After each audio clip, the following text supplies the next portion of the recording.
Hey, yo, what's up, YouTube, man? It's your boy, Ashton Jackson, and in today's video, man, I'm going to be talking about the players that need to have a good training camp. I understand that we are, at least 2 months away from training camp. We still have rookie mini camp we have to get out the way. We still have, post-June 1st cuts. So a lot of teams in the Dallas Cowboys are still going to be upgrading their roster, so things could change. But as of right now, when I'm making this video, May 10th, 2025, I'm going to have 8 players in which I believe need to have good training camps ahead of Oxnard. So before we hop into the video, I'd appreciate if you guys would like the video, subscribe if you're new, comment, and share my video with anyone who you think will enjoy my content. And make sure also to leave a comment and who do you guys think needs to step up and have a better training camp.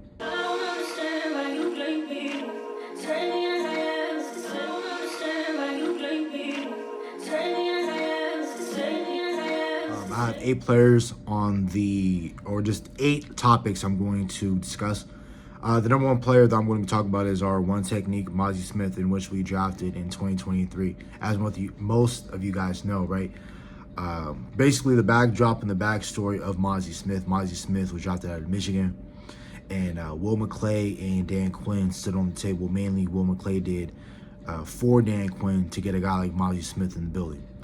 Coming out of Michigan, Mazi Smith was a 2-gap player. He was just made and was built in a lab really just to stop the run. And he wasn't really there to bring any upside of a pass rush. He does have abnormal strength. He can push the pocket and things of that nature, but he isn't a dynamic pass rusher. That's not why we drafted him 26th overall in 2023 to do. It was for him to, change the culture. It was for him to bring something in which we've never done since Russell Maryland in 1989 or 1990, excuse me, was when we, drafted Russell Maryland number 1 overall out of Miami. And that was, we haven't drafted a one tech since that time. And, that was our first time doing it in 2023, right? So I really view that Mazi Smith, it takes 3 years for these defensive tackles and these nose tackles to really step into the league, because when you're playing in college, you can be the strongest athlete. You'll get by with that. But once you get to the league, everyone can deal with strength, and you're going to be no longer the strongest guy on the field like how you was in college. Again, you come over to the pros, everyone's used to that. So you have to, refine your game. You have to get stronger. You have to understand leverage and things of that nature. So Mazi Smith is somebody that has to have a really good training camp. He has no more sponsors in the building in terms of when it comes to this coaching staff. I understand that we're going to have one tech competition between him and Jay Toia out of UCLA. And then you're going to have Tommy King Bestow from Maryland. So we have a couple of guys in the room. And the Dallas Cowboys did say that they're working on a substantial, they had 2 trades. One was on Wednesday for George Pickens, and the second one is going to be, we don't know what's going to be. It could be tight end. It could be trading for a guy like Kyle Pitts, maybe. As Kyle Pitts, I'm just brainstorming ideas, right? It could be we trade for a corner. It could be we trade for a one tech, maybe like a guy like DeForest Buckner from the Indianapolis Colts. It could be from anybody from a playoff team who no longer needs a one tech, and the Dallas Cowboys are trying to swoop in and give up a late round pick to go pick him up. Similar to what the Dallas Cowboys did for Jordan Phillips from the New York Giants, but we saw that didn't pan out. So, we're going to figure that out. But Mazi Smith, for me, if he can have a great year or a solid year, I think it's going to be well worth it that we drafted him 26 overall in 2023, and that we're going to be super happy to see the Dallas Cowboys investment pan out if Mazi Smith takes that eventual 3-year leap in which most great run-stopping defensive tackles normally do, like Vita Vea, the one out of Tampa Bay Buccaneers, Dexter Lawrence out of the New York Giants. We see him in the division twice a year. And then we also have to deal with Quinnen Williams for the New York Jets. Most of those guys took them 3 years to get going. Number 2, Tyler Guyton. Again, we drafted him last year. He was a 2024 first-round draft pick. We brought him in here to, play for you. But I always saw this as a second, third year. I always saw that Tyler Guyton pick as a future pick. He only played a handful of snaps in his entire life. He's brand new to playing offensive tackle. Back at TCU, he was playing D-tackle and everything like that. But now Tyler Guyton has to come into a second year. He's going to be held accountable. again, there's no way that you bring in a draft class and you trade for players and everyone around them is they love football and that's all they care about. They eat, sleep, and breathe football. And when you have my top two players in which football identity and if they love the game or not was truly in question, was a major part. When we talk about do they really love the game of football, you hear that from Mozzie, you hear that about Tyler Guyton, you hear that about these players. Do they really love the game? And these two guys can be very pivotal into what you do for this season, whether or not you make the playoffs or even make a deep playoff run. We just traded for George Pickens. We traded, we already got CeeDee Lamb. We drafted that, right? We got very blessed and fortunate to get a guy like that.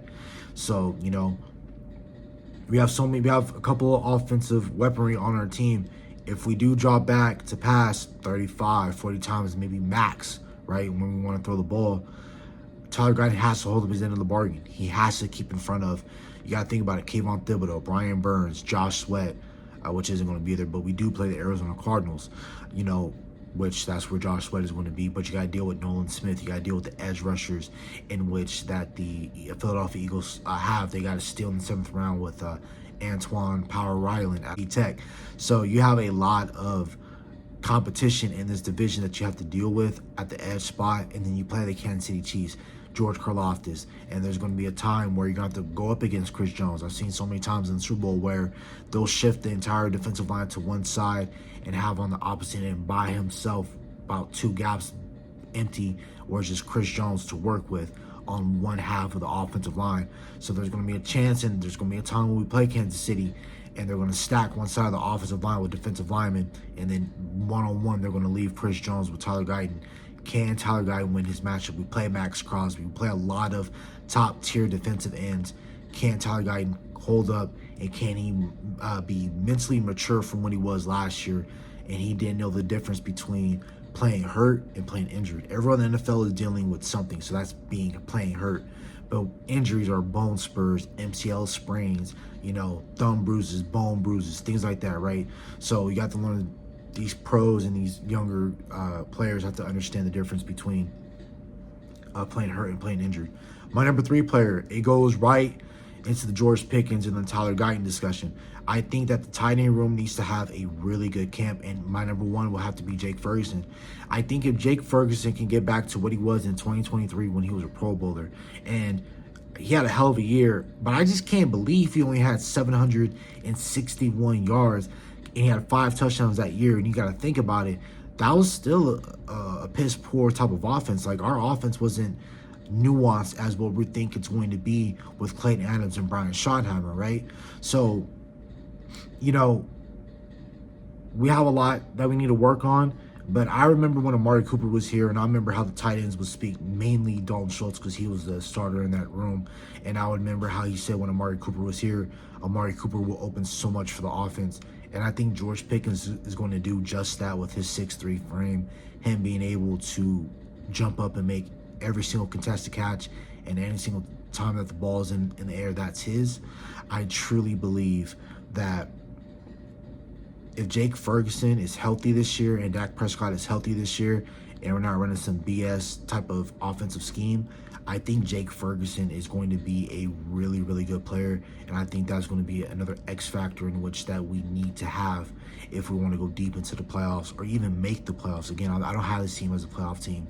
There's still a couple of things they need to prove to me, and there's some moves that still need to be made for me to even feel comfortable for us to even be a definite bona fide playoff team, let alone even competing within the division. I think that if Jake Ferguson is healthy, George Pickens lives up to what he can be and what he has been doing in Pittsburgh, and then you pair that with CeeDee Lamb, and then the new run scheme, offensive line coach that you brought in with Clayton Adams and Connor Riley, I think your run game should open everything up, and I think you have 2 dog wide receivers that are going to make room and make plays and get a guy open like Jake Ferguson. My number 4 player, Sam Williams. Sam Williams no longer has, again, he had that one really good game in 2022, Week 6 against the Detroit Lions, where he strip sacked Jared Goff, body slammed somebody, and just made a crap ton of plays, right? Sam Williams is a really great player from the neck down, meaning if he has all the physical tools, he's a 6'4" defensive end out of Ole Miss. He has all the physical traits to be one of the best defensive ends in this league if he so chooses to. It's from the neck up, in which mentally he has to get better as a player. He has to be more mentally mature. There are going to be times in which he's going to get tested in training camp, and his love for the game of football will be tested by this coaching staff and by these players that are on the roster, like Donovan Ezaraku, Tay Fowler, Micah Parsons, Marshawn Nealand. His job will be questioned or in question if he cannot figure it out. Number 5, Kalen Carson. Again, we had high hopes from coming out of Wake Forest. Really liked his tape coming out. And a guy that, wore 41, and then they gave the number 21 to him. And that was Deion's number, right? Zeke Elliott's number. Normally when you wear 21 in this organization, for the most part, I know you have Joseph Randall. I know you had a couple other guys that wore 21, but more of your mainstay, your big playmakers were 21 for the Dallas Cowboys. And Kalen Carson did not do his thing last year. Got to deal, he had to deal with, Wake Forest, still a Division I program. Is you playing the ACC, I understand, but it's not playing the SEC, not like playing in the Big Ten. It's not playing for some of those bigger conferences in which you're playing some top tier talent. He came over, he admitted that, the speed of the game was a big difference for him. I think the physicality of the game was different for him. I just think everything was super brightened for him when he came to the league. And it was just, you had a terrible year. You think about your first year as a pro, you had a terrible, terrible year. Similar to what he had at Wake Forest. He thought it was going to be different once he came to the Dallas Cowboys. And then also, you got to think about it. He knew he was going to make plays, but it's different from when you think you're going to be the cornerback 4 on the roster to, Deron Bland steps wrong, and then now you're cornerback 2 and you're thrown into the fire, and you got to deal with these NFL grown man type of players. That's a different type of responsibility in which you have to deal with. So a guy like Kellen Carson has to step up, because if he doesn't figure it out, he's going to get washed away when Savon Revel Jr. comes back and he's healthy, when Trayvon Diggs is healthy, when he comes back, and his love for the game will be tested as well. Then you have Deron Bland, you have Israel Mukwamu, who's brought back on a little bit of money. So you got to think about this cornerback room, Kyer Elam. There's a lot of cornerbacks in this room that are going to make a fight for this roster. And Kalen Carson needs to fight. If not, sink or swim in that room. If he doesn't figure it out, he's going to be swimming with the fishes, man. And then number 6, wide receiver 3 is really up in the air. So it's going to be between Jalen Tolbert, Jonathan Mingo, Kavontae Turpin. But just you think about the wide receiver room, George Pickens, if he's anything what he was at Pittsburgh in terms of on the field, CeeDee Lamb, George Pickens, and then everybody else got to figure out how they want to make a living. Seriously. Can Jonathan Mingo be consistent? Can Joe Milton get him the ball? Because, Jonathan Mingo is going to be in 11 personnel. 11 personnel is 1 running back, 1 tight end. And 11 personnel when he's your 3rd wide receiver. If he's playing with the ones, can Dak Prescott get him the ball? Will there be design plays for him when he's probably going to be the wide receiver 1 or wide receiver 2? When he's with the 2s with Joe Milton, can Joe Milton give him the football? So what can Jonathan Mingo be? We spent the 4th round pick to get a guy like him. What does Jalen Tolbert do? He's best friends with Dak Prescott. When he works with the ones, is he going to be killing his matchup? We're going to find out. He had a really good, the past 2 training camps, you can say, Jalen Tolbert had a really good training camp, but that hasn't really transitioned into the NFL in terms of, yes, last year he was our leading touchdown receptionist with 7 of them. So he caught 7 touchdowns last year. So I think Jalen Tolbert is going to be a solid player, but I like him a lot better as your wide receiver 3. I love him as a wide receiver 4 more than I would like him as your wide receiver 2, in which he was last year for the greater majority of the season. Going number 7, Donovan Wilson, man. Donovan Wilson, even if he makes it to camp, he's not a post-designated June 1st cut. This is a player that is a linebacker in a safety's body. He's terrible in coverage. He's solid in run support.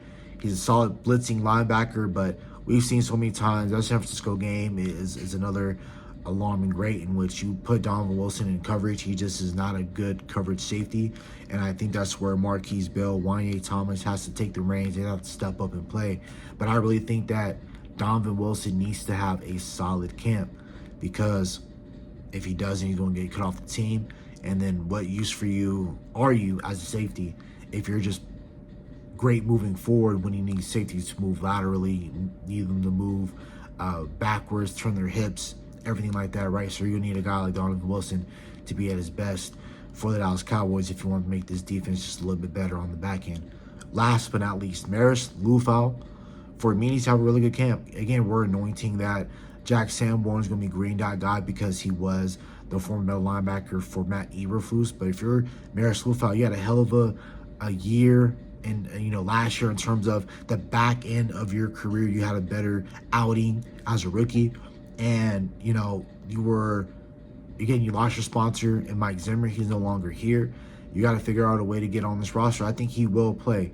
I think for sure. Linebackers like defensive line, anything in the front seven is going to be rotated. So it isn't like, oh, if Maris Lufau doesn't figure it out, he's going to get cut. No, but I would love for Maris Lufau to start if possible because we drafted him in the third round out of Notre Dame, and I would love to see him play next to Kenneth Murray, next to Jack Sanborn. I think that's going to happen regardless. But I would really love for Maris Lufau to step out. Because if he can step up, he's healthy, he does his thing, he might be green dot guy. Let's say he takes that away from Sanborn. And then now you have Sanborn that can just run it around and just diagnose plays and make plays. And then you'll have DeMarvin Overshown come back. He'll be ready for you around late October, early November if he keep killing rehabbing, which he's been doing. And then, you got Kenneth Murray, Jack Sanborn, Maris Lufau. I think I really love your linebacking room if they can figure it out. And if Maris Lufau is a plus to that room and is a real difference maker or a legitimate starter down in and down out, I think you're going to have a really good, well-rounded defense. So, again, my 8 players are up here on the screen. We talked about them in length. That's about it for the video. Hope you guys have a nice day. Stay safe, stay blessed. Bye.